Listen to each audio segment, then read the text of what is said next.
Good morning, everybody. My name is Amber, and I am the custodial supervisor here at the Akron Zoo. And today we're going to talk about our big Hanna composter.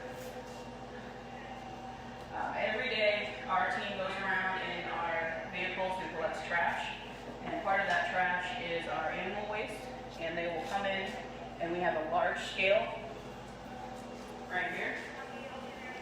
And it will weigh our product. And we put it in our shredder, and then we put it in our big Hanna. In about 6 weeks, we get our compost. So we're going to show you how we do this process every day. We have compost that takes carbon and nitrogen. So our carbon source is sawdust. So we have a graph that our team uses based on the weight is what we put our sawdust in. So if we have 20 pounds of compost, we put in 5 pounds of sawdust. So today we have, how many pounds? 55. Today we have 55 pounds of compost that we're going to put into our Hanna. So we actually have modified our Hanna. The standard model of Hanna is just in here. So we modified her to fit the needs of the zoo.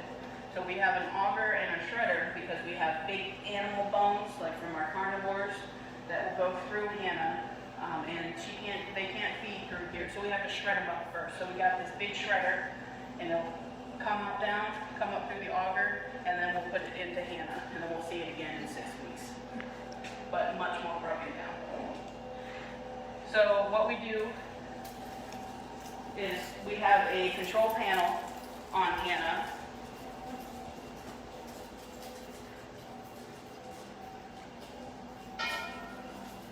Where we enter all the information. This is also where we can check Hanna's temperatures. Anyone who knows anything about composting knows that the temperature is very important. If it's not hot enough, the material is not going to break down, and it doesn't destroy all those bacteria or anything like that. We do have bacteria inside Hanna that helps break it down. That's good bacteria. All the other stuff, when it comes out nice and pure. So our temperatures right now are pretty good. We want the temperature at the beginning to be a little bit lower, and then coming out the end we want it to be lower, indicating that there's not much more food left for our bacteria. So we like the temperatures to stay right in between that 150, 160 range for any type of heat. It also kills any type of pathogens or anything like that that could be on the material. So when we go to feed Hanna, we would put in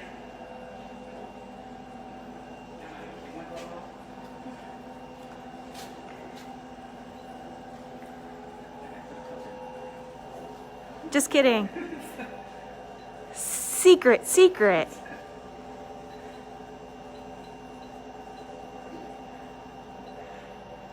then we would put our coat in, and we open her up here. More secrets.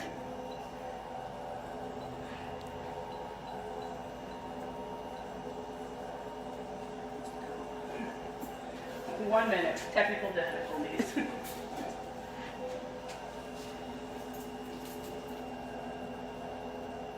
Oh, that's okay. I went the other way. Alright, so then once we have the coat in, unlocks the system. We have the system locked because we can adjust temperatures, times, airflow, anything on here that we need to. So this is where we would enter in our pound and our sawdust. As you can see that we've already put in that information, and then we would hit, and now she starts running up. So if you look in here, you can kind of see it through there. We have our grind is starting to pull in, and as the material comes in, that material is going to be pushed up through into Hanna. It's a little hard to see, but if you can see, there's those things moving in a circle. Here, I can get you guys a good look. So all of our doors on Hanna have a security catch on them, because this machine is actually pretty dangerous. So anytime we take anything off of any of these contact points, she'll actually stop. so that none of our team can get hurt. So that's what she looks like inside. You can see the auger and the grindings there. They're going to pull up all the material into Hanna. And then once I put this back on, she starts back up again. Because Hanna does rotate every hour, and sometimes when we have to do checks, if she's rotating, we still have to open her up. She will stop as we open her up. So we're going to run Hanna. I'm going to go up top, and my co-worker Amara here, she's going to run the bottom for us. Because we have to make sure right down here where the shredder drops, sometimes it gets clogged up in there. So Amara's going to be down at the bottom. We have emergency stops on top here and over on the panels where Amara's going to be, in case there's any type of situation, like if a bottle or anything accidentally gets into the grinder, we can hit the emergency stop button so nobody gets hurt. So when we do run Hanna, we call one of our managers to let them know that we're running Hanna. So that's just so that they know that we're running Hanna, because it is pretty dangerous.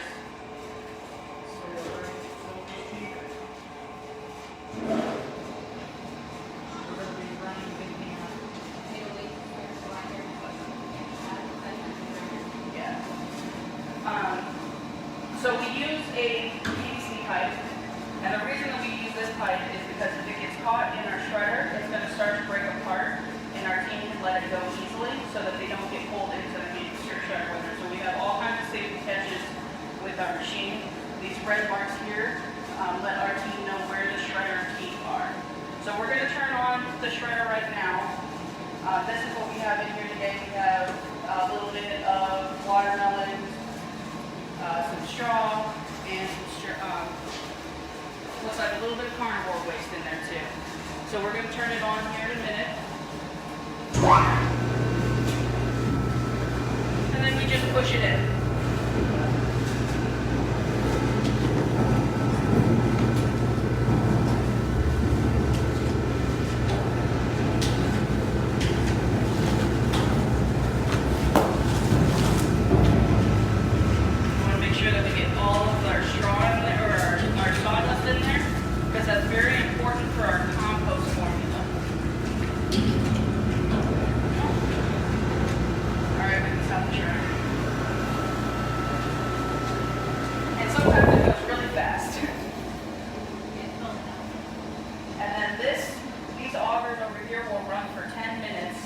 As we get that material to go through. Sometimes we have to turn the auger off because we have so much material coming through that we have to let the smaller auger catch back up.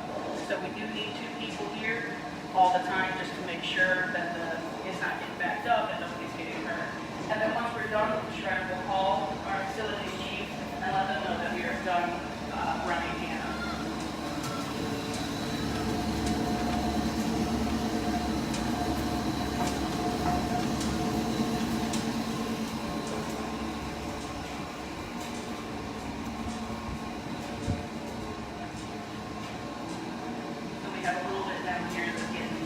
Clogged up. So Amara's going back and forth, making sure that it's all going through at a good time so that that section over there does not get clogged up. So this is a big version of Hanna. There are smaller versions, and that's why they have that mesh. Like there, if you're just doing like cafeteria food, you can just come in a big bucket and just dump it right in there. We use the shredder because of the Amber, are we able to put plastic into Big Hanna? Plastic. Plastic? No, we do not put plastic in Hanna.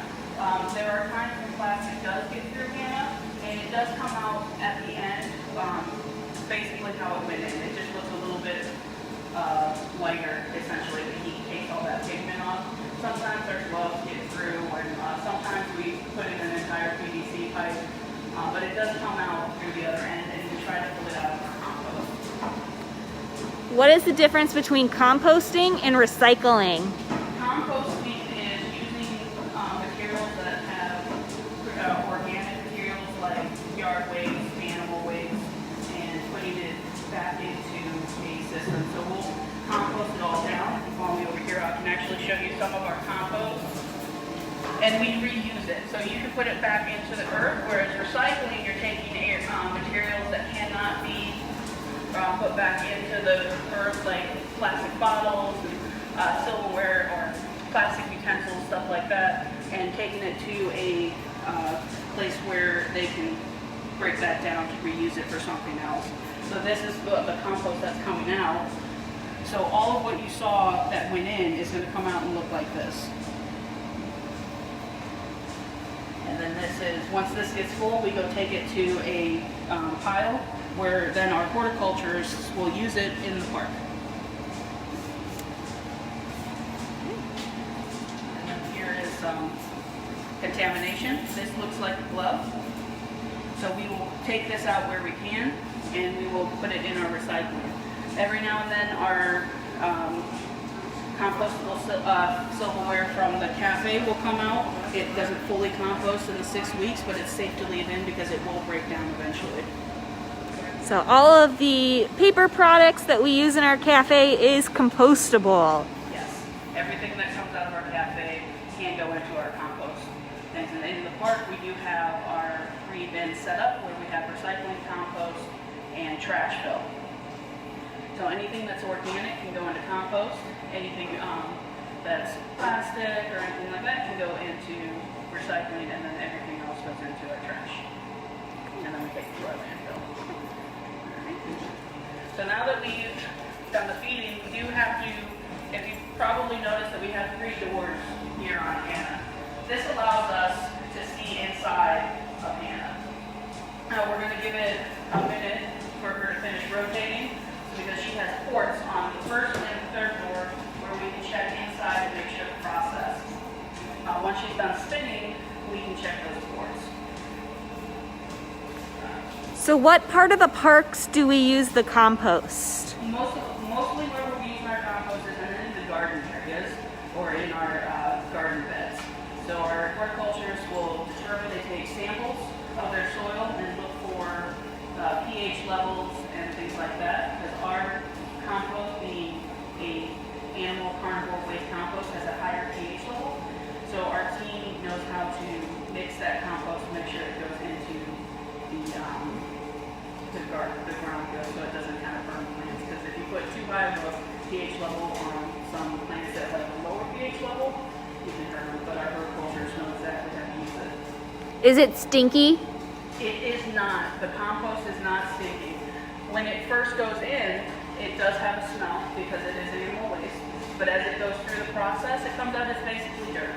So it doesn't have a scent. I have my gloves on now, but you can pick up the compost without gloves on, and it doesn't. It just feels just like dirt.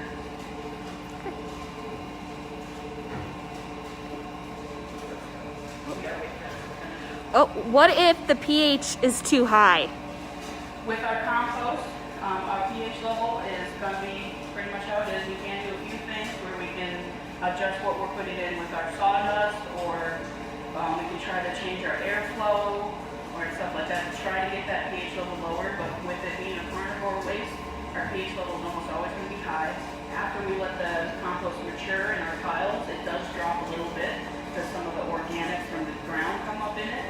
So our team will mix it with some of their horticulture supplies and bring that pH level to what they need it to be. Will it harm the animals? It does not harm the animals. So you keep mentioning carnivore waste. What exactly is that? Carnivore waste is lion poo, jaguar poo, or snow leopard poo. Any of our carnivores, when they have their waste, it's very high in nutrients because of what they eat. And we also have bones from their leftover meals that go through. So typically a compost pile is going to be vegetables and things like that are slowly breaking down and has a pretty neutral pH level. But with all the stuff that we add, we also have some yard waste that goes in, like leaves and sticks and stuff like that.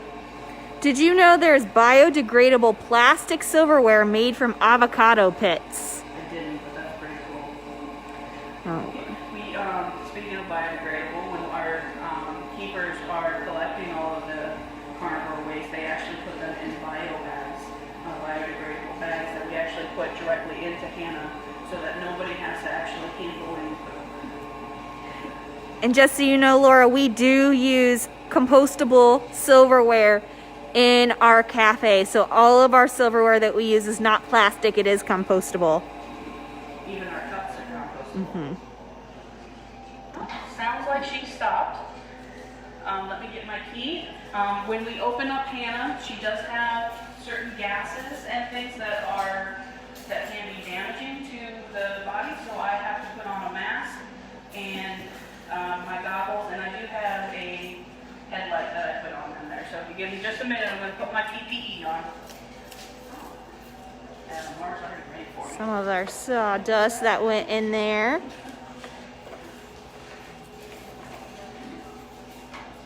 I don't know what this is going to do for my Facility chief.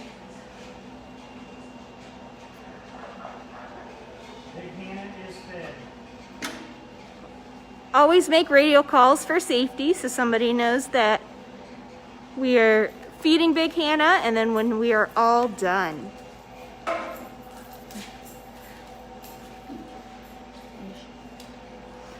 So Amber is currently working on getting all of her PPE on.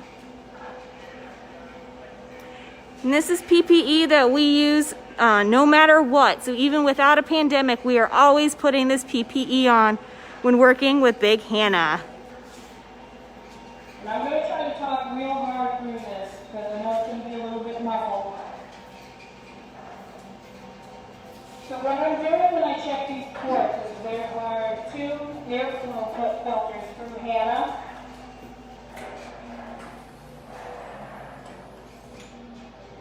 And I need to make sure that they're not clogged.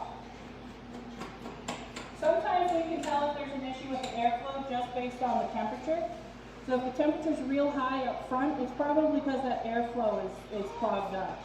So what we do is we open up these ports, and then right here is just, this is the first section. This is about maybe a week or so into the process, because right over here is where it's going to be coming in. So what I'm doing is I'm just going to check. We want to make sure the moisture is not too high. Because if it's got too much moisture, the process is going to be a little bit off, so we add a little bit more sawdust. We can add sawdust directly into the mix, but we don't usually like doing that. So the reason I have this mask on is because I actually have to stick my head in here to check this port. So it is clear. And you know, sometimes we find, you know, this looks like a rag. So we do pull things out. So this side's pretty good. This is something that I do weekly. And our compost is very important to us, so we do these checks weekly. And while I'm in here too, we have these wheels.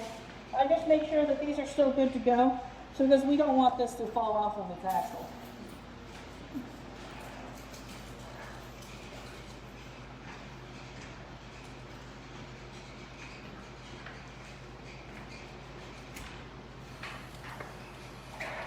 Now on this side, our compost is almost done. This is right around, probably the 5th, 6th week. It's almost about to come out.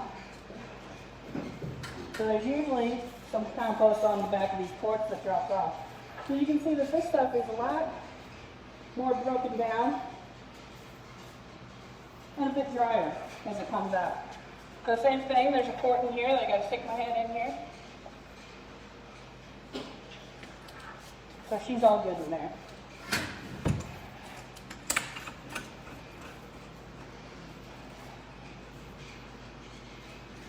So as she rotates, the compost will turn, and it just comes out of the chute right here.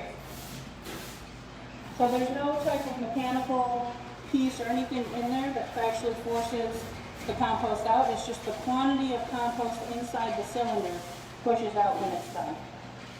So if we ever have an issue where there's no compost coming out, we know that she's not full inside, which we've had that happen before, where we had a sensor was messing up and it just kept rotating.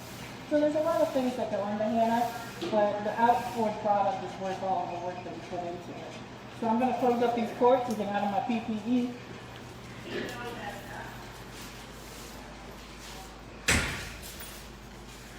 So Amber, why is having a big Hanna composter really important for the zoo?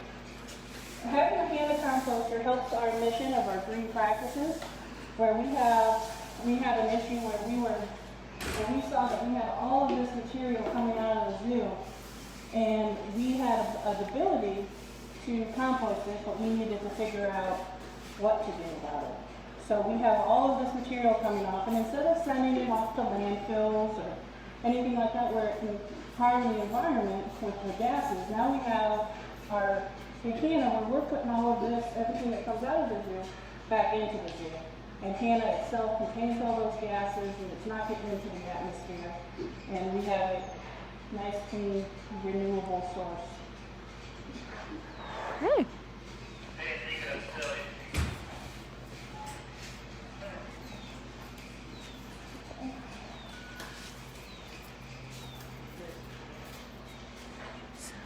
So that is Big Hanna and her process. So next we are gonna meet a couple of animals that resemble what Big Hanna does. Hi. Woo. So my name is Autumn, and we are talking about Big Hanna, who makes compost.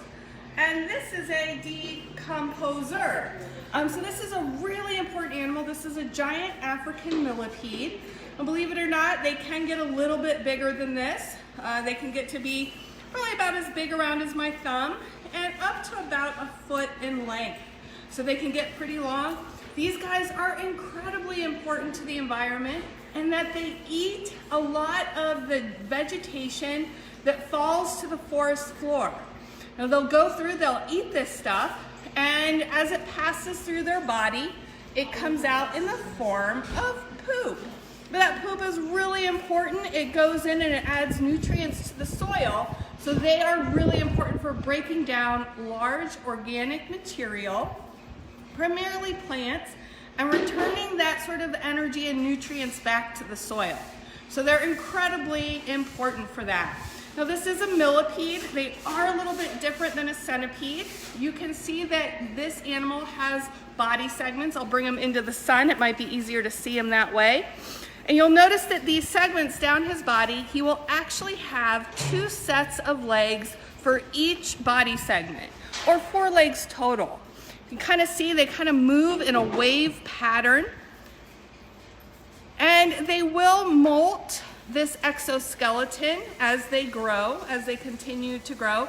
Now, one day I do have to admit I was incredibly bored and decided to count the body segments and multiplied that by about 4. And so what we find is there's usually somewhere around 270 legs on an average size millipede. So not quite 1,000,000 legs or 1,000 legs that a lot of times we think about. So they do have eyes. You can see his antenna moving around. His eyes are located just behind those antennae. So he will be able to see, not great, he's gonna rely on those antennae to kind of feel around and find his way around. He's checking out my hand right now. And as he does that, he's gonna be looking for food possibly, or a place to kind of hide. They love to dig down into the dirt. And these guys are native to Africa. So where would somebody be able to meet a millipede here at the Akron Zoo? So our millipedes are often in our Animal Ambassador collection. So you might find them at our Learning Lab when it's open, or they might come out to visit you at a school or some type of program that we would do. You can't often just find them in a habitat here at the zoo that we have for display for you guys. Do we breed and reintroduce endangered American burrowing beetle? They're important decomposers too. They are, and unfortunately right now we're not doing that process. I know some zoos are involved in it. That is a good one, but we don't have those beetles here at the zoo. All right, so we're gonna let you meet one other animal. We have, let's see, Sarah and I are going to do a handoff. Thank you, Sarah. And this cutie pie. Oh, where are you going? He wants to hang out up here right now. So this is Andy. And Andy, let me turn around so you can see his face. Andy is a guinea pig. Now guinea pigs, you're like, why in the world would you have a guinea pig when you're talking about compost? These guys have a very unique habit. So they produce actually 2 types of fecal material. And one is your true fecal material, it's poop. The other one isn't really fecal material. It's got this really crazy name.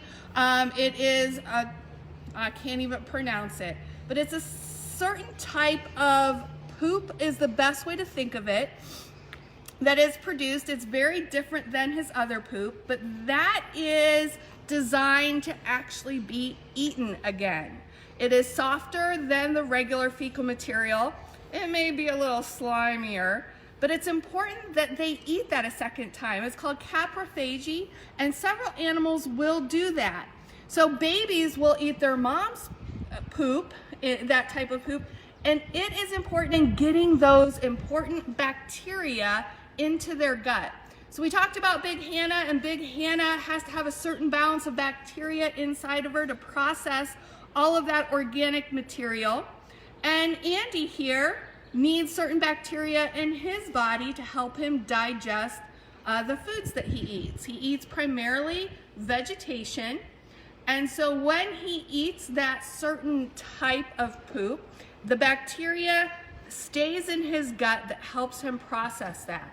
He'll also be able to get all the nutrients out, some of that, the grains that didn't fully digest, as well as vitamin B and vitamin K is in that. So it's important that they do that. Sounds kind of gross, but it's actually a cool way to make sure that they are getting the absolute most nutrients out of the food they eat. Now, these guys are native to South America, and they were domesticated over 2,000 years ago. They're one of the earliest domesticated animals. They were domesticated by the Incas, and unfortunately not because they're so cute. They were domesticated for food. Yes, the same reason we domesticate chickens. But a lot of people decided that they're so cute that they would make a good pet. They can be a good pet, but it's really important to do your research to make sure that you're giving them everything that they need to be able to survive. He was talking, but it sounds like he stopped. He did. He had a few things to say. They actually can make a lot of different vocalizations. They can do a little sort of squeaking sound. They can do a sound that almost is like a purring, and all sorts of stuff, and it means different things. There he goes. Can you hear him? Oh, I stopped talking and he stopped talking. Here we go. Do you need... There. He's being nice and quiet. He is.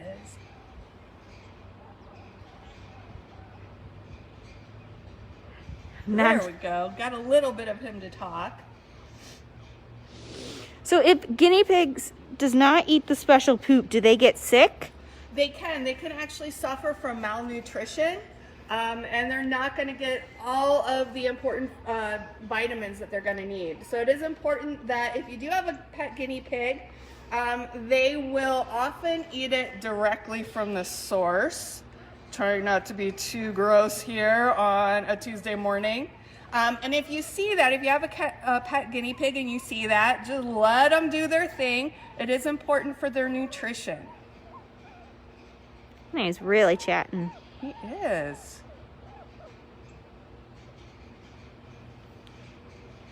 Andy is saying that he misses everyone and can't wait to see you back at the zoo. Yes, Andy is ready to see visitors back at the zoo. We're ready to see you back at the zoo. Just waiting for that final go-ahead. We're making all of our last preparations. So thank you very much for joining us today. Joining Andy. Andy's saying goodbye too. He's got lots to say today. Thank you so much for your time, and hope you have a great Tuesday.